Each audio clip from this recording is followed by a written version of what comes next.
Coucou tout le monde, bienvenue dans Les Jardins d'Éden, le podcast qui va à la rencontre des comédiens et artistes d'aujourd'hui et de demain. Dans cet épisode, j'accueille Jade Retolia et Enora Le Breton, deux copines comédiennes pétillantes et drôles. On parlera de leur parcours, leurs aspirations, d'intelligence artificielle, de doublage et de troupe de la parole. J'espère que cet épisode vous plaira et je vous souhaite une belle écoute.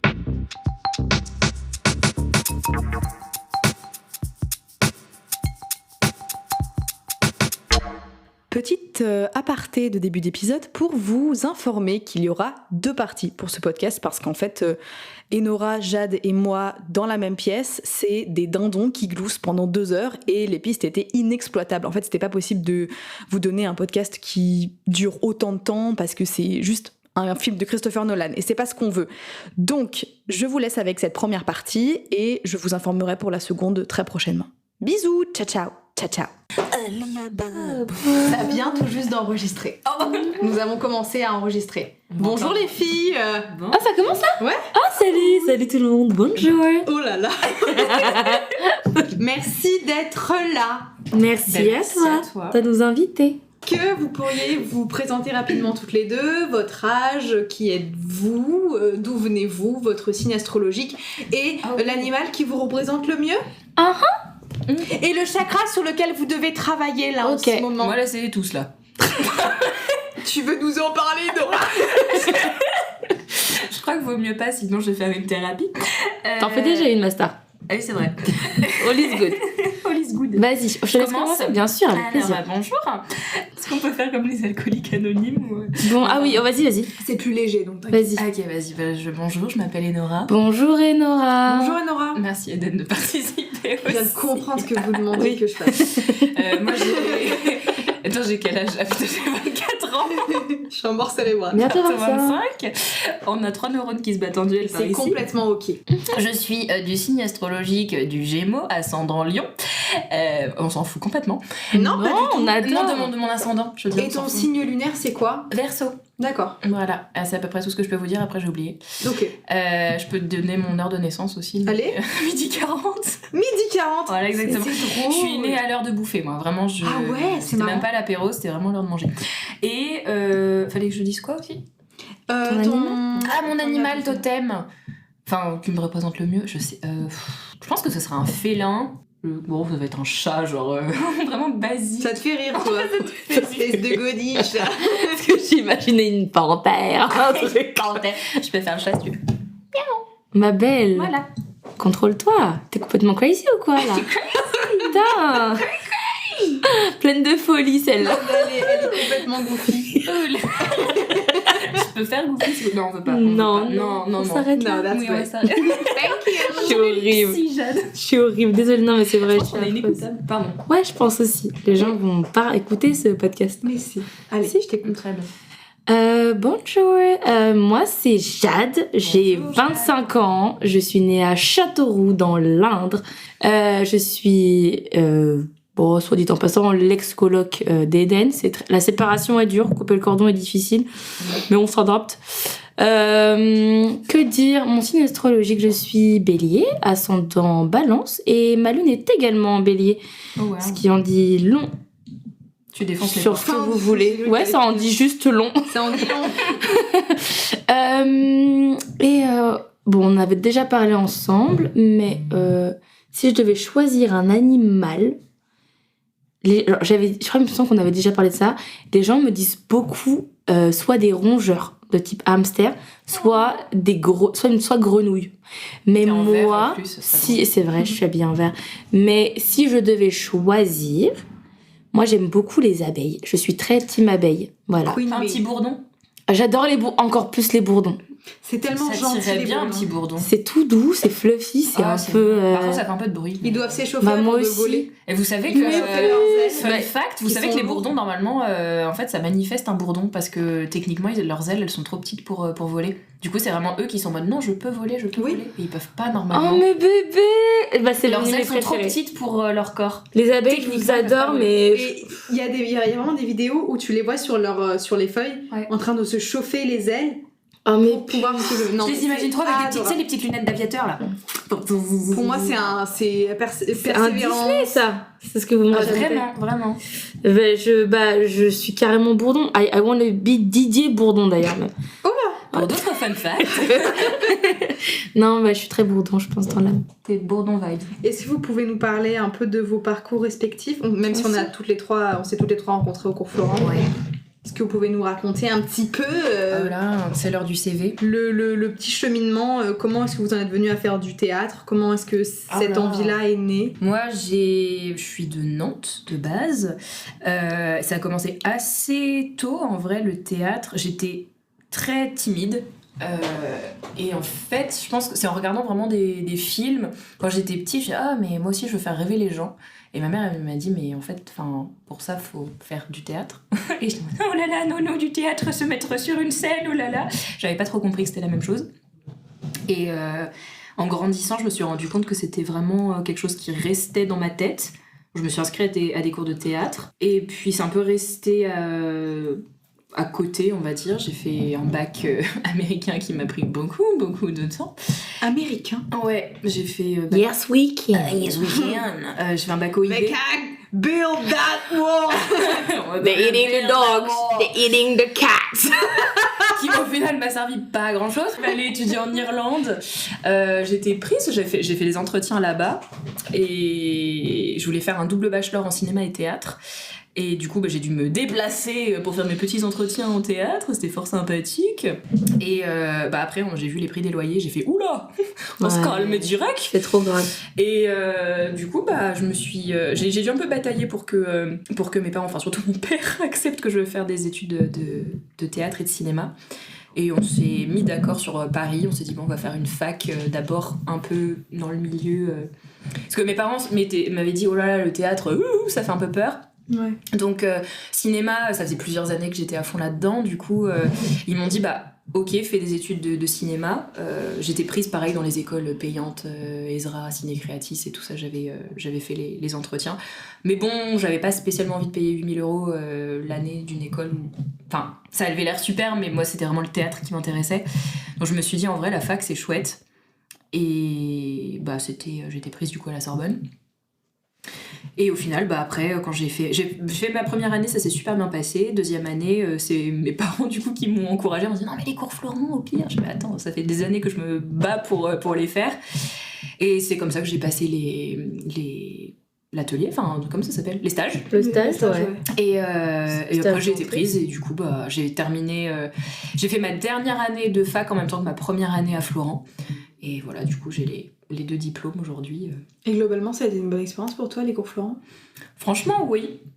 C'est pas forcément toujours pour les profs, mais vraiment pour les rencontres, rencontres globalement, que j'ai fait. C'est toujours la réponse qui sort. Je trouve que, globalement, il y a quand même de bons profs, mais c'est pas toujours l'ambiance forcément la plus sereine, je trouve. Je sais pas ce que vous en pensez. Un truc hyper vrai qu'avait dit Antoine quand on s'était vu pour enregistrer tous les deux, c'était que Florent, c'est super pour la formation, jeu, etc. T'apprends plein de trucs, donc tu ressors au bout de 3 ans avec plein de connaissances et... Il n'y a pas d'accompagnement, en fait. En fait, c'est ça. C'est ça. Donc il n'y a pas d'accompagnement, donc en fait, tu sors et t'es en mode, maintenant, qu'est-ce que je fais? L'intermittence, on m'en a pas parlé. Comment est-ce que je trouve du travail? Comment est-ce que je bosse? Puis même, on nous a pas suivis pour trouver un agent ou ce genre de choses, quoi. J'en ai parlé pas plus tard que tout à l'heure, parce que, j'en ai parlé un peu à Eden, toi je sais plus, mais j'étais à une audition en début de journée, et en ressortant, du coup, on a discuté un peu avec les comédiens qui étaient là à l'audition. C'était un workshop, donc on était tous là à la fin, et il y avait une dame, dont je me rappelle plus le nom, qui est venue nous parler de... C'est l'AFA. L'AFA, qui est l'association, du coup... des acteurs et actrices de France qui eux du coup essaient de mettre en place dans les écoles justement des modules faits rien que pour ça en fait, pour apprendre la vie. Parce que je vous disais, c'est marrant parce que moi je suis sortie de Florent aussi, et on nous apprend rien sur nos droits, sur ce qu'on a le droit de faire valoir, rien que sur nos droits humains déjà, sans parler de comédiens. S'il nous arrive une coquille en 7, parce qu'en plus on entend les histoires, on entend les histoires d'abus, de choses comme ça qui sont faites sur les actrices en France, qui sont pas protégées en plus de ça. On ne connaît pas de nos droits humains, on ne connaît pas de nos droits en tant que comédiens pour, je sais pas moi, négocier nos cachets. Non, merci, c'est gentil. Négocier nos cachets, savoir comment est-ce qu'on monte une association, savoir comment est-ce qu'on trouve un agent, savoir comment est-ce qu'on trouve des castings. On n'est pas accompagné du tout et on est largué juste en disant bon courage. Sauf si t'es au bureau des castings et encore. Non, et encore. En fait, ça manque on est tellement nombreux là-bas. C'est ça. Ils ont pas le temps de faire ça du c'est même pas par cas. Un module. Il faudrait vraiment un truc obligatoire, un espèce de stage ou je sais pas, quelque chose qui soit obligatoire, qui me dise voilà, parce que là en fait, je sais pas vous votre ressenti, mais moi c'est un peu ça que je ressens. C'est vraiment, on a une formation théâtrale, tu dis ok super, mais tu ressors de là. L'idéal c'est d'avoir un agent, d'avoir. Donc en fait, on a l'impression que c'est vraiment si t'as été repéré au sein même de Florent, mais c'est vraiment une élite. Un agent ou alors pas un catalogue de possibilités, mais plus en fait un truc de parce que la prépa concours c'était tellement effrayant. C'était un peu bossez pour avoir vos concours et si tu l'as pas c'est pas grave, mais du coup je fais quoi? Là il y a 30 personnes. Je pense qu'il y aura grand max une personne voire deux qui auront une école, donc la plupart des personnes qui les bossent n'auront pas d'école, donc et du coup en sortant qu'est-ce qu'on fait une fois qu'on sort? C'est vrai que ça c'est le genre de choses qui en fait, malheureusement ne sont réservées que pour les classes libres ou les choses dans le genre ou les prix Olga ou les prix Olga Horstig, des choses dans le genre, mais c'est vrai que ça manque vraiment pour tout le monde, parce que finalement on paye dans une école comme Florent, je suis pas là pour bâcher Florent parce que comme on disait, on a eu des c'était trop chouette. Des bons souvenirs à Florent, mais c'est vrai que je parle pour les écoles de théâtre en général, d'ailleurs, parce que c'est pas que les cours Florent, ou les écoles de ciné, ou peu importe, quand on paye aussi cher, pour moi ça devrait faire partie de l'accompagnement et de l'enseignement en fait. Ça devrait être enseigné d'office quoi. Oui, ça devrait faire partie du cursus. Complètement. Après c'est un peu le même débat, tout comme quand on est au lycée, on devrait avoir des cours de vie finalement, genre comment tu paies tes impôts, comment tu... c'est un peu le même délire, ça mais tellement plus que les maths. Mais on perdrait moins de temps, moins d'argent aussi à essayer de comprendre ce à quoi on a droit et ce qu'on peut faire, quelles sont nos possibilités et nos chances. Après, je vois beaucoup de gens qui étaient par exemple dans notre promo ou quoi, et même moi la première, je trouve que c'est un bon média, genre c'est se lancer aussi sur les réseaux, d'autres plateformes en fait, pour te faire voir en fait. Et parce que je sais qu'on va y passer dans pas longtemps, beaucoup aussi maintenant de comédiens de doublage se font repérer sur les réseaux sociaux et choses comme ça. Beaucoup TikTok, YouTube, toutes ces petites choses-là, parce que du coup, c'est aussi ta vitrine, c'est un peu comme ton book. Et parfois, en plus maintenant on a une ère où beaucoup de directeurs de casting sont eux-mêmes sur les réseaux. En fait, ils peuvent repérer des gens pour des castings de cette manière-là. Et ça fait de plus en plus partie de leurs critères d'ailleurs. C'est vrai. Avoir vraiment une audience et il y en a, ils prennent pas si t'as pas genre 10K sur TikTok quoi. C'est trop c'est hyper bizarre quoi de faire ça, mais après je trouve que c'est un peu c'est un peu à double tranchant finalement, clairement. Parce que c'est intéressant en effet de pouvoir avoir une vitrine médiatique toi, un bon entre guillemets sur les réseaux ou quoi, mais en même temps ça devrait pas faire partie des critères, tu devrais pouvoir y arriver sans le faire. Clairement. C'est comme avoir un book en fait. Je veux dire, tu pourrais très bien avoir un rôle sans avoir un book photo. Non, puis je trouve que ça, ce qui manque pas mal, ça devient, en sortant de l'école, ça devient un petit peu un serpent qui se mord la queue parce que t'as pas d'agent en sortant de l'école, donc t'essayes de trouver un agent, mais pour avoir un agent, faut faire des courts-métrages ou des films ou des projets, et pour beaucoup, les projets, tu les as que quand t'as un agent, donc du coup, t'es un peu en mode, je peux faire que des trucs vraiment d'étudiants, mais il y en a, c'est pas pro, donc tu te retrouves avec des projets un peu pourris, ou alors faut se retrouver à être prêt sur les projets par exemple de l'ESRA qui sont quand même pas mal, mais ils sont rares, faut trouver quoi. Donc, ou alors faut faire un peu, après c'est un peu comme ce qu'Eden fait là maintenant, faut aussi genre provoquer un peu sa chance entre guillemets et créer soi-même ses projets. Merci. Non mais arrêter d'attendre que ça vienne de l'extérieur. C'est ça, parce que en plus quand tu fais les comptes, on est, je veux dire, je pense que plus de la moitié de nos copains, ils sont dans les arts maintenant. Enfin, on connaît des gens qui font du ciné, qui font du théâtre, qui font du dessin, qui font du son. On connaît des gens qui font tout. Qu'est-ce qui nous empêche de faire un truc là? Tu vois ce que je veux dire? Rien en fait. Sa chance, quoi. Bah, trouver du temps, certes, mais après, quand c'est notre métier, bah, le temps, on le trouve. Ce qui est compliqué aussi, c'est comment combiner le travail alimentaire avec le temps de faire ce qu'on aime mais ce qu'on a envie de faire plus tard, quoi. Parce que c'est vrai. Enfin, je sais pas vous, mais moi personnellement j'ai plein d'idées de projets, j'écris une pièce, tout ça, mais genre je trouve pas le temps de l'écrire, tu vois. Alors, t'as plein de projets ou t'as des idées de projets, j'ai envie de faire plein de trucs, mais tu te dis putain, faut organiser tout ça. Ma mère, elle a un gros problème d'attention, par exemple. Genre, elle a un gros TDAH de zinzin et elle part toujours dans tous les sens de la planète.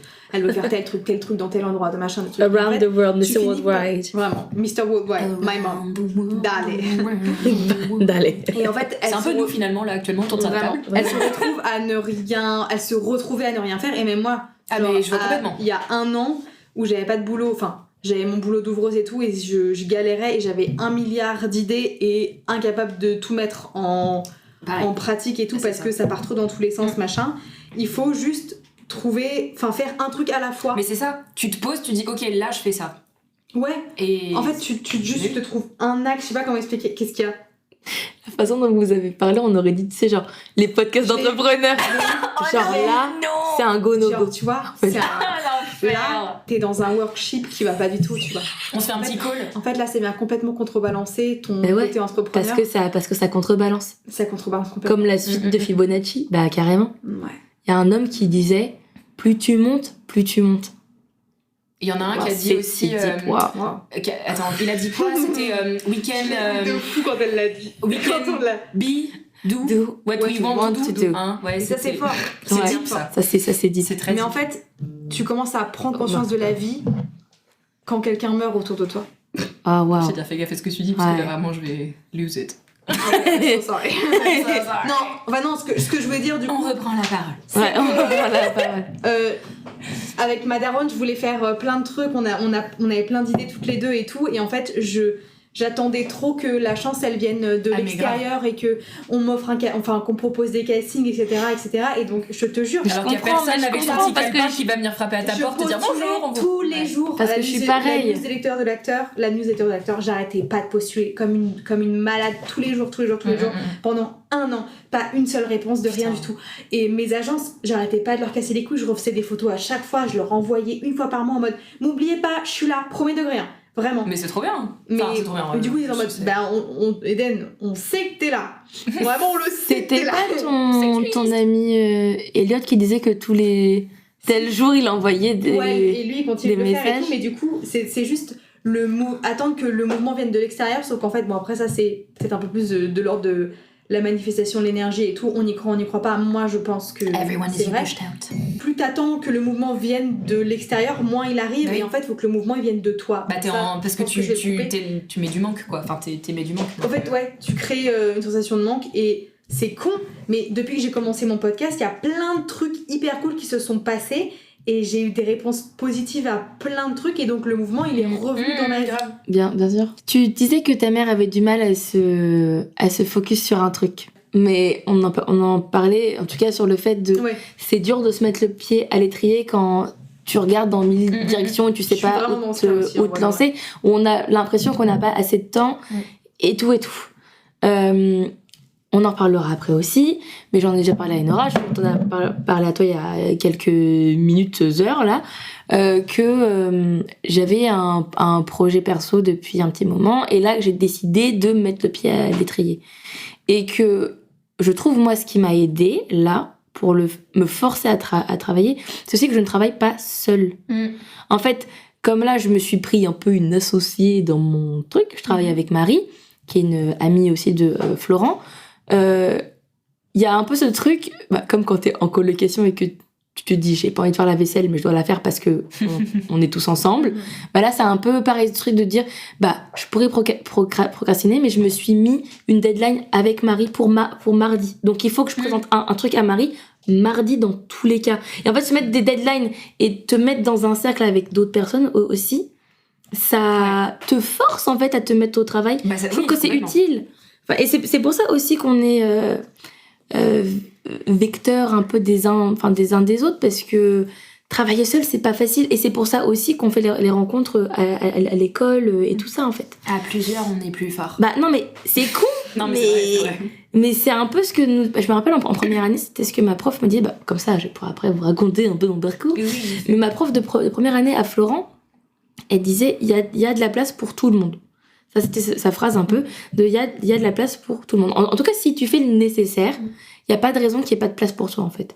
Et que si tu as un rôle qui te passe sous le nez, ou 2, ou 3, ou 10 rôles, c'est juste que c'était pas tes rôles, en fait. Le jour où il y aura des rôles pour toi, il y aura des rôles pour toi. Il y aura des rôles pour tout le monde, il y a de la place pour tout le monde. Mais c'est plus facile quand tu te serres les coudes. Les gens qui partent dans ce métier en pensant qu'on pète, et il y en a des tas, pour moi, je comprends pas que ça marche.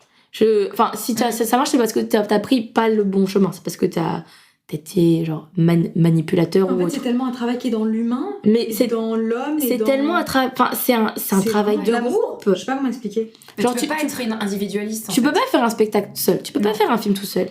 Rien que c'est bête. Même si t'es la seule comédienne sur un spectacle. N'empêche que t'as les gars de la régie, les gars du son, enfin je dis les gars, mais ça peut être aussi des meufs, les gens aussi du son, les gens qui mettent en scène, les gens qui produisent. Exactement, en fait, tu peux pas être tout seul, c'est pas un travail qui se fait seul. Si toi t'as du travail dans ce métier, il y en a d'autres autour de toi qui vont avoir du travail aussi, en fait. Donc dans tous les cas, on est vecteur des uns des autres. Et c'est pour ça aussi que je trouve important que quand on se lance dans des projets perso comme ça, c'est pas facile de rester tout seul. Bah toi, pour le coup, t'es toute seule aux manettes, mais t'es cherché un petit peu d'aide ici et là pour des petits bidules. Vraiment, et puis t'as des invités, en fait. À deux sur certains trucs. Puis même, en fait, t'as quand même des invités. Je veux dire, tu parles pas seul face à ton micro. Non. Bah oui. Tu vois ? T'es obligé. Donc ça reste quand même du travail d'équipe. Mais c'est cool d'être à plusieurs pour un projet. Enfin, en fait, je trouve que deux, c'est le bon... Enfin, sur les projets comme tu montes, ou même des trucs de podcast, c'est cool d'être deux. Parce que parfois tu peux avoir des coups de mou en disant c'est vraiment de la merde l'idée que j'ai eue, et il y a personne qui est là pour te rassurer. C'est vrai. Alors que si t'es avec ton petit binôme qui te dit mais non mais c'est trop bien, ça va trop bien marcher, vas-y viens on continue machin, ça peut juste te remettre un peu de carburant et tout. Bah ça aide pour la motivation. Ouais, ça aide de fou. Et puis ça peut aider aussi à se remettre dans l'axe de non mais rappelle-toi au départ notre idée c'était ça, on voulait faire ça, donc on s'éparpille pas. Ouais. Carrément, je suis carrément d'accord. Et donc t'as fait les cours Florent là toute belle. Ouais. Non, en vrai de vrai, moi mon parcours il est un peu moins poétique que celui d'Enora, je pense. Genre moi ça arrivait tard le théâtre. Non mais c'est vrai que Enora, elle avait une belle histoire, moi j'ai bien aimé, j'ai écouté comme ça. Non mais elle voulait faire rêver les gens et tout. Moi j'avais 5 ans et demi quand j'ai dit ça. Ouais, mais attends, moi c'était pas comme ça du tout. Quand j'étais petite déjà, je savais pas vraiment ce que je voulais faire, je voulais toujours faire un truc différent. Et après, bon pareil, on avait déjà parlé avec Eden, mais bon, je le redis pour tout le monde. Je crois que quand j'étais ado, genre vers 12-13 ans, je suis tombée in love de Jennifer Lawrence in so many ways. She's my Roman Empire. Et je me rappelle avoir vu les Oscars, je crois que c'était en 2013 du coup, et elle avait gagné son Oscar, elle avait que 22 ans. Et tout le monde en parlait du coup, parce que c'était la plus jeune lauréate depuis un bon moment. Et j'étais en mode waouh, slay. Enfin, je savais pas ce que slay voulait dire à l'époque, mais c'était le feeling que j'ai eu. J'étais en mode oh my goodness, genre c'est trop classe. Et je pense que j'étais à 12 ans, j'étais plus attirée par le côté paillette du truc, en mode mais genre là elle a fait un film et maintenant elle est sur un tapis rouge et genre elle a une robe. Bon. Et aujourd'hui quand t'as 25 12 ans plus tard. Fast forward, 13 ans plus tard, on est à 3 dans une chambre étudiante limite à faire un podcast et on adore. Mais en fait je suis pas arrivée pour les mêmes raisons et je suis là et je kiffe quand même. Je kiffe même plus, je crois. Mais bref, du coup quand j'étais au lycée jusqu'à tard, j'avais toujours l'idée en tête de devenir comédienne parce que, et on va en parler plus tard, je fais un petit teasing. Mais moi je voulais devenir comédienne de doublage, vraiment. Depuis que pareil, dans ces ados-là, alors genre 11-12 ans, je voulais faire du doublage parce que Romain Duris, parce que Réponse. Je rappelle avoir vu des Flynn pubs. Rider. Ouais, Flynn Rider. Enfin, c'est pas vraiment à cause de Romain Duris, mais je me rappelle quand j'étais petite, il y avait des pubs. Enfin, ils faisaient beaucoup ça à l'époque, ils le font beaucoup moins maintenant. Ils mettaient genre les making-of des films sur Disney Channel. Ah, c'était trop bien ça. Et je me rappelle, il y a une période, ils mettaient genre le making-of de La Princesse et la Grenouille. Et quand Réponse est sorti, ils mettaient à chaque fois le making-of avec Maëva Méline, Romain Duris et Isabelle Adjani. Et c'était. Ah, j'étais en mode, mais je savais, en fait, à l'époque, je savais pas que c'était un métier qui existait, en fait. Je pense, enfin. Tu pensais qu'ils arrivaient avec leur voix déjà toute faite. Bah, c'est bête, mais je pense que quand tant que t'as pas vu, genre tu dis pas qu'il y a des gens qui font leur voix derrière, tu vas ouais, c'est dessin animé, quoi. Et quand j'ai su que ça existait, j'ai eu un peu une obsession avec ça. Et quand j'étais ado, genre, je cherchais comment devenir, comment faire du doublage. Et je te dis ça ado, ouais, j'avais genre 14-15 ans, et je savais qu'il y avait des stages à faire, il fallait se former, je savais qu'il fallait être comédien. Alors du coup, tout a commencé à se mettre en place, et finalement, après le bac, j'ai pas du tout fait ça. J'ai fait un bac S, je suis partie étudier les langues, et d'ailleurs, mon parcours a beaucoup changé, mais il y a une période où je voulais même faire du dessin et tout, enfin... Voilà, je suis un peu crafty, j'avais envie de faire des trucs comme ça. Après, bon, l'envie de créer, elle était là, dans tous les cas. Mais après le lycée, du coup, je suis partie à Paris, à la Sorbonne Nouvelle. J'ai fait une licence en anglais et avec un enseignement de français langue étrangère pour apprendre en gros le français à des étrangers. Ensuite, je suis partie, donc du coup, pendant ma troisième année, ma troisième année de licence, je suis partie 1 an en Angleterre. Et là, le déclic, la claque est arrivée. Parce qu'il faut savoir qu'en Angleterre, ils ont des campus gigantesques. Donc, je suis partie à l'université de Bath. Pour ceux qui voient pas, c'est là où tournait Bridgerton. Genre, c'est vraiment vieille ville anglaise, restée dans son jus. Très orgueil et préjugé, enfin, c'est magnifique. Bah, c'est la ville de Jane Austen. Hein. C'est la ville de Jane Austen. Et là-bas, ils ont des gros campus avec des énormes clubs. Enfin, c'est-à-dire que quasiment tous les élèves, après leurs cours, sachant qu'en plus, à la fac en Angleterre, t'as très peu de cours. Genre, moi, je devais avoir 12 heures de cours par semaine. C'est ridicule.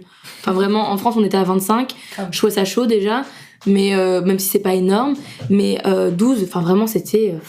j'avais du temps pour moi. Et du coup, après les cours, tout le monde soit...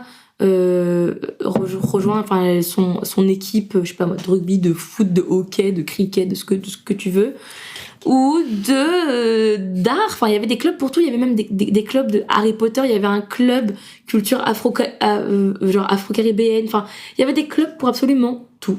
Et dont un club de comédie musicale que j'ai rejoint. Et on avait fait genre des spectacles et tout ça. Et vraiment, genre, j'avais eu le déclic de j'aime trop, je veux que ce soit ça ma vie, genre ça, c'était trop bien, genre l'ambiance de troupe, le sentiment de communauté quand tu fais partie d'une troupe avec l'effervescence de tu fais un spectacle et tout ça. Je trouve qu'il y a un truc un peu addictif. Ouais. J'adore. Et d'ailleurs, maintenant du coup, je travaille dans un parc à thème très connu à Marne-la-Vallée chez Si. Et Puy du Fou. Futuroscope. Nigloland. Terra Botanica.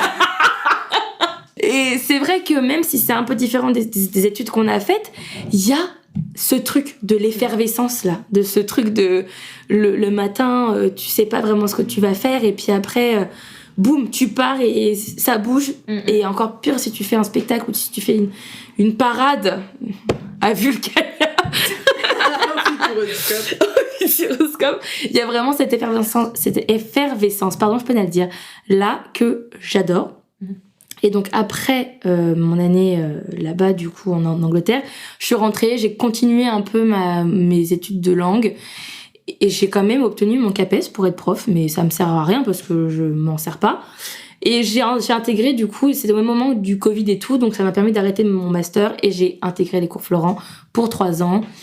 Et c'est là que j'ai rencontré Eden et Nora. Et Eden, on était ensemble en 3e année. Et Nora, on s'est rencontrés en 2e année. On a fait un petit bout de 3e année ensemble aussi. Oui. Et là, maintenant, voilà, je travaille dans le milieu du spectacle. À Terra Botanica. À Terra Botanica. Je rigole. Bon alors, avec Jade, on avait déjà discuté pour un épisode qui sortira un peu plus tard, où on avait parlé de Disney et tout ça. Un peu comment est-ce qu'on peut appeler ça une Madeleine de Proust. Un peu un hors-série. Un peu un hors-série. D'ailleurs, le son Aurora m'a suivi, mais pendant que j'ai déménagé, pendant une semaine, je déménageais ici, il m'a suivi, mon téléphone qui s'allumait sur TikTok. Oh non, on parle ça dans le label au bois dormant. C'est quand Aurore, elle se fait envoûter par Maléfique et que t'as la petite lumière verte qui est là. Et que t'as la musique qui fait Aurora. Ah oui. Ouais, voilà. Alors, un peu avant qu'on tourne cet épisode-là, on avait tourné un épisode avec Jade où on avait parlé justement du doublage. Est-ce que vous pouvez nous raconter à nous comment est-ce que cette envie-là est née Comment est-ce que vous avez su que vous vouliez faire du doublage? Du coup, j'ai un peu expliqué, oui. Toi, ouais. Toi, du coup, j'avoue, c'est vraiment genre Disney qui m'a mis le pied dedans parce que du coup, je voyais ça sur Disney Channel quand j'étais petite et ça m'a vraiment, vraiment donné envie. Et parce que je savais pas que c'était un métier qui existait. C'est vrai que comme je l'ai redit avant, mais quand t'es petit, tu te rends pas compte que c'est des gens qui travaillent derrière, encore moins des comédiens. Ouais. C'est-à-dire que moi, quand j'avais 13-14 ans, que je commençais à faire mes recherches dessus et que j'ai appris qu'il fallait être comédien, j'étais en mode c'est obligé de faire ça? Bah oui, en fait, débile. Enfin, ça paraît logique maintenant qu'on le dit.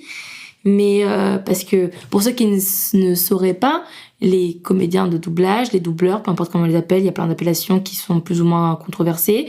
Quand vous regardez, si vous avez l'occasion de regarder genre des making-of de séances de doublage, les gens derrière leur bar jouent vraiment. Imaginez, j'ai n'importe quoi, tu regardes un film d'action avec Hugh Jackman, le gars qui double Hugh Jackman, il va bouger comme lui, il court, il saute, il s'énerve comme si c'était lui, genre. Et il faut qu'il convoque exactement les mêmes choses qu'au plateau, sauf qu'il y a personne autour de lui, il est avec un micro et une barre, quoi. C'est génial comme exercice. C'est vraiment un très bon exercice. Quand, Enora? Alors, je sais pas. En fait, c'est quelque chose qui est venu un petit peu au fur et à mesure. Alors, je vais dire un truc très très controversé. Je suis team VO de bout en bout. Okay. C'est pas grave, non, mais j'accepte. J'accepte et mon cœur reste ouvert parce qu'en vrai, c'est aussi. Ah putain, j'aurais un truc à dire par rapport à ça. Ah vas-y, on en parlera après. Tu veux dire maintenant? Normalement, je suis team VO jusqu'à la mort et là, j'ai une confort série. C'est Desperate Housewives que je regarde de long en large en travers au moins 2 fois par an. Et j'ai essayé il y a 2-3 jours de regarder en anglais, c'est impossible. C'est impossible. Ouais, c'est trop dur. Mais impossible. En plus, je vais même aller plus loin parce que voilà, je suis un petit peu calée. Mais alors, le casting doublage de Desperate, il est 5 étoiles. C'est vraiment excellent. Imaginez, pour ceux qui s'y connaissent un peu, tout le gratin des comédiens du début des années 2000, genre ceux dont on se rappelle, tous les Emmanuel Garigeau, Blanche Ravalec, Emmanuel Curtil. Ils sont tous dedans.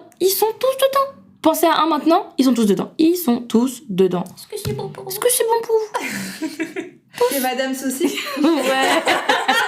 Il est grave dedans, ma puce. Ryan Bensetti. Pardon. Non, désolé. C'était un gros rire. Il va peut-être pas le couper parce qu'il était très fort. Ma belle, je suis team VF. Enfin, je suis VF. Donc, je défends beaucoup la VF. Je sais pas qui était à la DA du Roi Lion, le film. Qui a décidé de caster Ryan Bensetti en Simba? C'est ma 13e raison. Je peux pas. Enfin bref, Enora, je laisse. Non, t'inquiète. Mais ouais, non, je suis team VO, vraiment à la vie à la mort. Mais il y a quelque chose quand même que je trouve assez chouette sur les VF. Mais moi, je suis plus dans le côté, on va dire, dessin animé, où j'aime mieux regarder des trucs en fait, ça me perturbe très souvent les mauvaises VF, et Dieu sait s'il y en a beaucoup. Mais même si j'ai vu des films un peu plus récemment en VF et tout ça, où t'es en mode ok, franchement ça passe, il y a des trucs ça passe, mais les mauvaises VF vraiment où c'est mal doublé, genre wink wink, les séries Netflix, je suis pas tâté ça, t'es un peu en mode ouais, à quel moment quand on parle comme ça. J'ai un truc à dire sur ça. Je trouve qu'après il y a des façons de doubler qui sont très codées. Genre ouais, si tu regardes des animés, la façon de doubler elle est très codée. Si tu regardes des trucs genre Disney Channel, Nickelodeon, les séries Netflix pour ados, c'est très codé avec, comme tu dis, je ne suis pas c'est ça.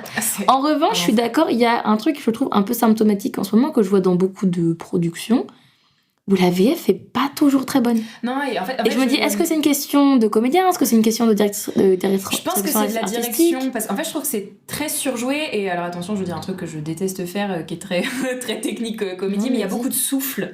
T'as toujours l'impression qu'ils sont essoufflés. Mais qui parle comme ça dans la vraie vie? Pour moi, c'est pas. Je vois ce que tu veux dire. C'est pas réel. Et pour avoir vu certains films quand même qui sont bien doublés, tu dis ah bah là, ça fait plaisir à entendre, ça fait plaisir à écouter. Mais ça reste quand même. Sur les dessins animés, ça me dérange pas parce que c'est des images du coup qui ont été animées.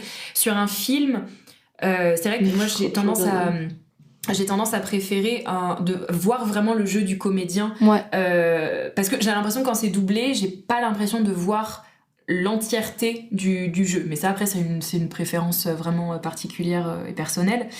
Mais pour le coup, j'adore tout ce qui est dessin animé, tout ça. Et c'est vrai que depuis que je suis petite, je fais plein d'imitations, plein de voix et tout ça. Elle fait la chef de Monsieur Seguin. C'est vrai. Parce que quand j'étais petite, j'avais le livre /CD de Marlène Jobert. Oh là là, Marlène Jobert, qui, je sais pas si vous avez connu ça, qui enregistrait des contes. Donc en fait, elle doublait finalement. Complètement. Faisait la voix off de Marlène Jobert, qui est, rappelons-le, la mère d'Eva Green. La mère d'Eva Green, exactement. Et bref, elle faisait cette série de livres là avec le CD dedans, et du coup c'était elle qui racontait le conte. Trop bien. Et j'avais La Belle et la Bête qui était trop bien, et il y avait la chef de Monsieur Seguin qui était terrifiant parce qu'elle meurt à la fin. Ouais, c'était Fantomax qui me faisait trop peur. Mais la chèvre, elle avait un accent du sud, et Nora, elle sait trop bien la faire. S'il te plaît, un petit coup pour nous. Attends, parce que si je me rate, c'est la honte. Mais non, mais le montage est. Sinon on le coupera. Attends, c'était quoi? C'était je suis un peu cher. Peu cher, Monsieur Seguin. Elle parlait comme ça, elle avait une toute petite voix. Cher, Monsieur Seguin. Elle faisait peu cher, Monsieur Seguin. Et après, elle disait, je vais aller dans les montagnes et tout. Et après, elle allait dans les montagnes, elle se faisait manger par les loups au petit matin. Je me souvenais pas de ça, tu vois. Si. Super, merci. Du coup, voilà, c'est plus un truc. Enfin, je dirais que le doublage, c'est quelque chose. J'ai pas du tout de formation, enfin, je suis pas aussi calée que toi, Jade. Mais c'est vraiment quelque chose qui, de plus en plus, où je me dis, bah en vrai, why not? Et c'est plus une expérience, une expérimentation, j'ai envie de dire, sur différentes voix, différents personnages et tout ça. Je me dis, en vrai, c'est quelque chose que j'aimerais vraiment bien tester, vraiment bien faire. Et même, je trouve que le format audio pour les comédiens, c'est quelque chose qui est pas assez exploité, en fait, aujourd'hui. Non, c'est pas que c'est pas assez exploité. Ça pourrait l'être plus. Ça pourrait l'être plus, et en fait, ça gagnerait à être encore plus connu, quoi, je veux dire. Le format podcast, moi, là, pareil, un truc que j'ai envie de faire, un peu comme toi d'ailleurs, Jade, j'aimerais bien faire une série audio. J'ai une idée de série audio, et je trouve que c'est hyper sympa d'écouter en fait juste les voix des comédiens. Moi je trouve ça hyper c'est très, très agréable, c'est super agréable, c'est super, ça développe l'imaginaire aussi. Exactement. Et c'est vrai que ça, je m'en suis rendu compte en fait assez en y réfléchissant, en y repensant. Je me souviens, c'était à la radio souvent, quand on partait en vacances avec mes parents, il y avait souvent des séries audio qui passaient.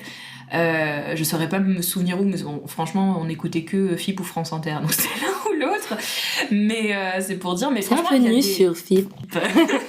Mais non, mais franchement, c'était trop bien. Et je trouve que vraiment, on peut faire. Enfin, ce qui est hyper chouette, c'est qu'aujourd'hui, en tant que jeune comédien, c'est vrai que souvent on a tendance à imaginer, on se dit ouais mais je peux pas faire ci, je peux pas faire ça parce que j'ai pas le budget, on peut avoir une caméra mais t'as pas un budget extraordinaire, je sais pas, tu veux faire un truc dans l'espace, je dis n'importe quoi, t'as pas le budget. Faut commencer petit avec ce que tu c'est ça, mais en fait avec la série audio, tu peux faire tout ce que tu veux. C'est exactement pourquoi je le fais. Et je trouve ça génial de te dire mais en fait bien. On a Internet, on a des bibliothèques libres d'accès, libres de droit, qui nous permettent de faire des ambiances. Et en fait, tu peux aujourd'hui faire une série audio dans l'espace avec 5 € de budget, quoi. Ou même 0 € de budget, parce que on a tout à notre portée, on a notre voix, et je trouve que c'est hyper important de se faire entendre, parce que tu peux véhiculer vraiment plein de super choses, et tu développes l'imagination en plus, donc... moi, je trouve que ça mérite d'être développé, quoi. Tu sais qu'est-ce qui m'a donné envie de faire de la radiofiction. Non, tu vois. Céline Mia. Oh. J'en ai déjà parlé ou pas de... C'est notre prof de 3e année du premier module. Céline Mia Baumgartner, ça te parle? Oui. Bah, c'est une comédienne très très douée et très très cool d'ailleurs. Hein. C'est une très bonne professeure. Très fort si elle passe par là. Oui, qui est adorable et qui nous avait fait parvenir. En fait, elle-même a fait de la radiofiction. En fait, elle a écrit une pièce. Je la fais longue. Enfin, je la fais courte, c'est une histoire longue.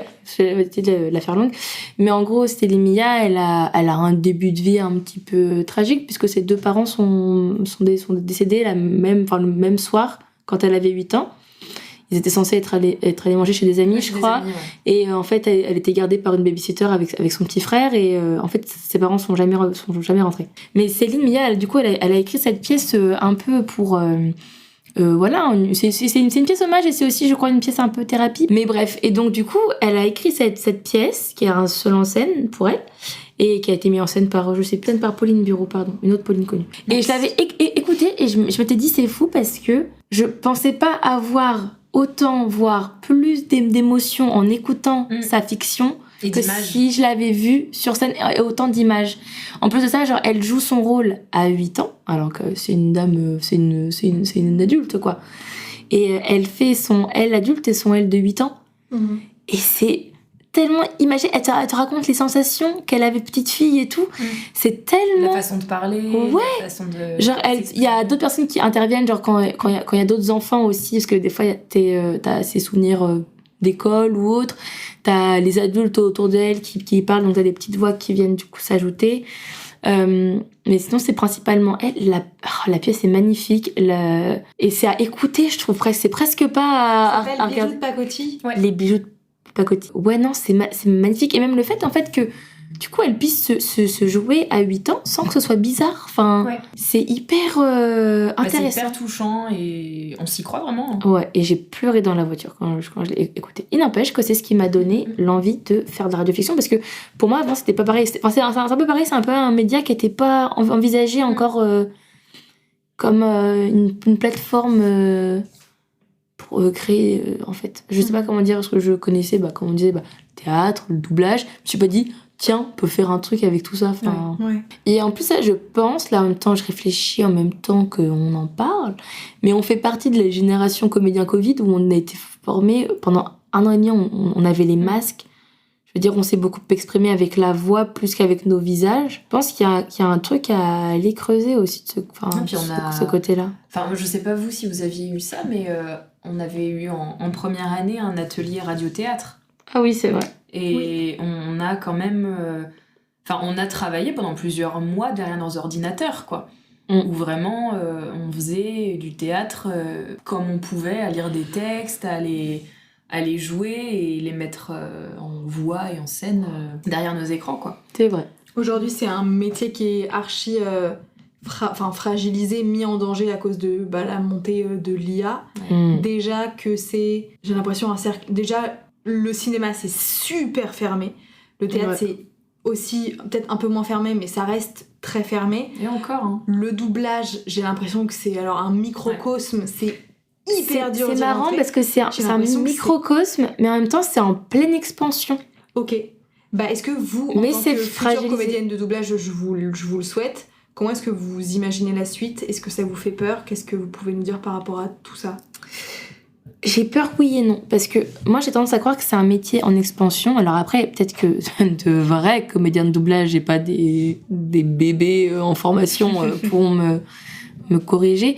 Mais j'ai l'impression que, notamment avec toutes les créations venues d'Asie, avec tout ce qui est animé, tout ça, en ce moment, pendant très longtemps, ça n'a pas été redoublé en fait. Ouais. Et maintenant, il y a tellement un public pour ces animés là. Que en fait les studios sont très très demandeurs et il y a de plus en plus de personnes justement qui faisaient du théâtre qui, j'ai envie de vous dire, se réfugient un peu dans le doublage parce que c'est une corde en plus en fait à ajouter à son arc. Et parfois je pense, parce que c'est pas encore trop mon cas, mais que quand les cachets théâtre ou ciné peut-être se font un peu short, une toute petite araignée sur ton armoire. Ouais, je les tue pas, je les laisse, c'est les gardiennes de la maison. Bah ouais, je vois ça, elle est trop mimi. Je pense que le doublage, ça peut être que du plus en fait quand c'est déjà dur en fait de faire le reste. Mais en même temps, là en ce moment, il y a peut-être que vous en avez entendu parler, il y a un mouvement qui s'appelle Touche pas à ma VF, qui a été lancé par une association de comédiens de doublage qui en fait se battent parce que actuellement il n'y a pas de loi reconnue par l'État qui protège les comédiens contre l'IA. C'est-à-dire qu'à l'heure d'aujourd'hui, on peut remplacer les comédiens par des voix sans qu'il y ait de régulation. C'est-à-dire que là, en ce moment, et il y a une polémique sur ça, c'est qu'il y a de plus en plus, par exemple, alors, les séries, pas trop, parce que ça reste encore assez important, mais tout ce qui est livre audio, pas trop, je sais pas si c'est ça, mais voilà. Tout ce qui est livre audio et tout, on voit de plus en plus d'éditeurs qui font appel à l'IA et pas à des comédiens pour lire les livres audio. Sauf que bon, ça n'a pas de bon retour. Quand tu regardes sur les reviews, les gens disent qu'ils n'aiment pas la voix robotique, parce que ça parle comme Siri en fait. C'est dépourvu d'intellect, d'émotion, d'intelligence mais non, émotionnelle. mais oui, c'est horrible. Et puis en plus de ça, donc déjà il y a ça, le fait qu'on puisse utiliser l'IA à la place des gens, mais aussi la fois il y a aussi le fait qu'on puisse voler la voix des gens. C'est-à-dire que demain, ça, c'est fou, ça. On le fait aujourd'hui pour déconner. C'est ça, pour mettre la voix de Marine Le Pen sur un image d'IA un peu marrant. Mais cela dit, ça peut du coup voler le travail de beaucoup de comédiens. Et en plus de ça, vous savez un peu de la même manière dont il y a des images parfois qui sont récupérées d'acteurs et qui sont mis sur des sites pornographiques. Complètement. On peut faire la même chose avec les voix, c'est-à-dire que, bon, sans parler de sites pornographiques, aussi, c'est-à-dire que tu peux faire dire à des gens des choses qu'ils n'ont pas dites. Et aujourd'hui, après, c'est devenu tellement réaliste, va prouver que c'est pas toi. Mais moi, ça me fait penser, je rebondis là-dessus, justement sur les comédiens qui sont pas protégés par la voix, par l'IA, pardon. C'est par rapport à la voix, justement, mais c'est plus ou moins lié. Je sais pas si vous avez suivi au moment des Oscars, mais ça fait énormément de débat avec Adrien Brody. Adrien Brody, il a reçu l'Oscar du meilleur acteur, si je dis pas de bêtises. Ouais. Alors que moi il y a de l'IA dans le film. C'est ça. Mais en fait, c'est qu'ils ont parfait son accent entre guillemets grâce à l'IA. Et donc il a eu un coach vocal, un coach pour l'aider.